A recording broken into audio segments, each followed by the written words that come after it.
Welcome back to our Lean Revolution saga. Chapter 2. Wastes and How to Fight Them. The definition section in ISO procedures.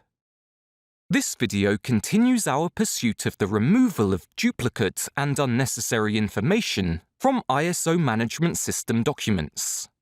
In the previous videos, we discussed how one could eliminate the purpose, the references, and the responsivities section in their procedures.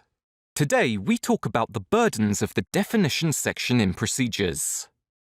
Often, companies put in their documents a section called definitions. It's like a company to English dictionary. Often, folks explain that they use a lot of slang, and the definition section helps employees and outsiders to understand their language. It sounds like a good idea, but if you read a dozen or so foreign words on page 2, what are the chances that you'll remember them when you get to page 7? Chances are minimal. This means that each time one reads a document and encounters an acronym, he or she has to go back to the definition section to translate the abbreviation. I see it as a brutal and counterproductive practice. Speaking of a dozen or so abbreviations I mentioned above, one of my customers, a Class 1 medical device manufacturer, had a definition section in their quality manual 2.5 pages long. It listed the most obvious and the weirdest abbreviations that they used in their management system documents.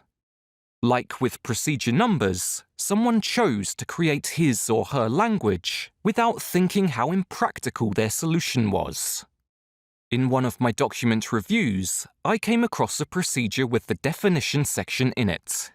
One of the definitions was, I quote, "A standard operating procedure is a document which clearly defines the regularly periodic operations and needed necessary actions applicable to the quality of the investigation." The purpose of an SOP is to carry out the actions correctly and constantly in the exact same way. A SOP should be easily obtainable at the place where the operation is done. End quote.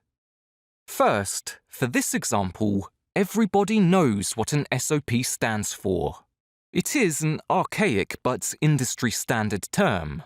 Second, explaining how easily an SOP should be obtainable in the definition section is waste. Frequently, companies choose to jam into the definition section terms already defined elsewhere. I just recently reviewed a procedure with 6 quotes from ISO 9000 definitions. Whom this duplication helps is anybody's guess. Lessons learned. Consider limiting to a minimum or getting rid of your definition sections.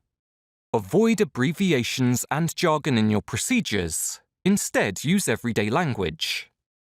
To help you get started with lean procedures, find a link below to our template procedure with no definition section. Try it. It's fun. This concludes our definition section topic. If you can't wait for the following videos, or you would prefer to read the book at your own pace, click the links below to buy paperback or ebook copies.